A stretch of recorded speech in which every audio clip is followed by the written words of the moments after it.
Hi everyone, I know this appears like it's starting to turn into a sports blog, but it isn't, and it isn't very nice outside today. Actually, it's alright, I just can't be bothered going out, so I'm going to talk a little bit about the Euro 2012 tournament.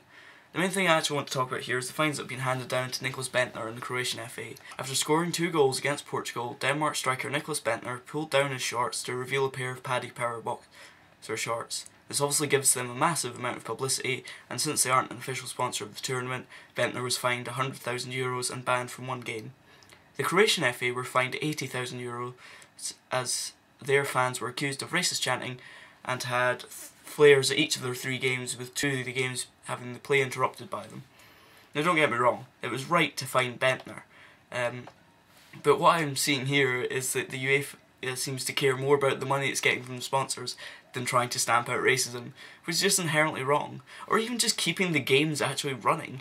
Even if we ignore the racism, the flares the Croatian fans brought interrupted the game and could have posed a danger to players. I'm sure a lot of you know what happened to, I think it was Dida, when a flare was thrown at him. He got pretty serious second-degree burns at the time, and, you know, that seems to be now a lot less important than the sponsors.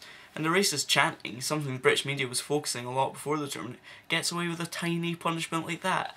It should be, you know, something a lot more drastic, a much larger fine than Nicklas Bendtner got, and possibly, you know, behind closed doors games in the future. Football is still one of the refuges of the racist. It puts them in a larger crowd where they can hide and say what they like without being held personally responsible. So unfortunately, the only way to actually punish them is as a group. But punishing a man who breaks advertising rule more than punishing racism, it just shows that UEFA's got their priorities all wrong, and just like the rest of football, they care far more about the money than they do about the game or anything compared to human decency. Now, if I can just talk a little bit about the actual football, it's been good to see so far we haven't seen a boring 0-0 draw. I mean, there have been boring games, but none of them have been 0-0, and that's something at least. I don't think any team's really shone out yet, except from perhaps Germany, who I'm tipping to get beat by a lucky Spain in the final 1-0, just as they were in the last tournament and they were in the semi-final of the World Cup before.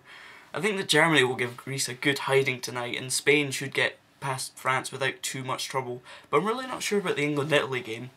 I will say that Ukraine got the ball across the line the other night against England, and that just proves that the fifth officials, or whatever they are called, are rather pointless. I mean, come on man, you had one job for the whole tournament, and you muck it up. Ah! England haven't played overly well, but they have been playing like a Roy Hodgson team. You know, not pretty, not spectacular, just getting the job done. The lack of expectation around England in this tournament has also made them a lot easier for me to watch as a Scotsman. In previous tournaments, the angry Scotsman within me has been wanting England to get beat so badly. Not because I actually dislike the team, but I dislike the expectation so that I won't have to see the stupid adverts about England winning the World Cup, which clearly wasn't going to happen in any of the recent times because there have been so many teams that are better than them. But now that there isn't that ridiculous level of expectation around them, I feel I can actually be neutral towards them. I won't support them because I don't really have any reason to support them, but I'm not desperate for Italy to thump them, and I reckon it'll actually be quite a tight game with, I reckon it'll be 1-0 to England or Italy. I'm not entirely sure, knows which. Either way, I reckon the team that goes through will be easily beaten by Germany in the semis. Oh, and if it goes to penalties, England don't stand a chance.